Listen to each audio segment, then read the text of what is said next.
Come with me to the San Juan Islands to sign my book at indie bookstores. I am forever in awe of how scenic this 1-hour ferry ride is. Before long, we made She's a Tacoma native who's best known for her blog, Your Northwest Bestie, which has helped turn her into a first-time author of an informative and interesting travel book called 52 Weekends in the Pacific Northwest, designed for locals who want to get away from it all while staying in their own backyard. It was a few years ago now that I was like, okay, I'll get serious about like how do I actually write a book, and I was researching it. I was looking on my bookshelf of like what kind of books do I actually like to read and what publishers might be a good fit, and Sasquatch Books was the biggest one that came to mind. And when I reached out to them, I was connected with a really great editor named Avalon, and we worked together to come up with the idea of 52 Weekends in the Pacific Northwest.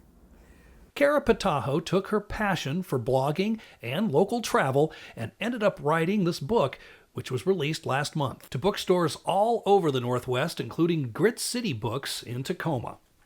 I've been really passionate about social media. I think Instagram came out when I was in high school, and kind of the role models I saw were all in the fashion niche. There was a lot of like fashion bloggers, and I was like, okay, I'll do that. And I shared my outfits for many years before I noticed that people were asking me more about the places I was taking my photos. And at the time, I didn't know that I was doing like research for a book. It was mostly just our own lived experience or creating content for the blog and social media.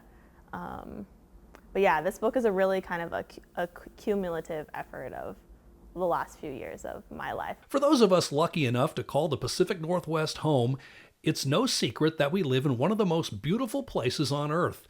And there's many gems that even the most seasoned Northwesterner may not be familiar with, and that's what this book is discussing. I'm really happy with the seasonal aspect of it, and that organization I think is something different that I hadn't seen too many places. And I know there's a lot of places that heavily rely on, tourism and the people that come in and support the local businesses. And sometimes it's maybe only in summer or certain times of the year. So I hope first that this brings people to see different areas in a new light, and kind of spread out that tourism effort over more times of the year than just summer, because I think there's really interesting places that you might not experience outside of summer.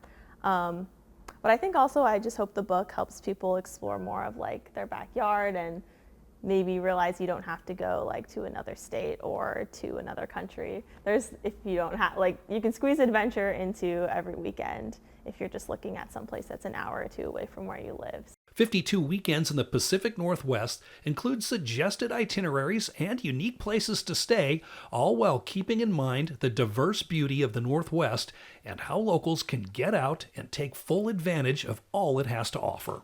The access to nature we have and the outdoors here, there's such a diversity of places. We have deserts and plains and prairies, and also islands and mountains. I think that there's so much you can see, and maybe it's because my home too, but I think there's something really special with the outdoors here, and just that connection to place and wildlife that you can have here.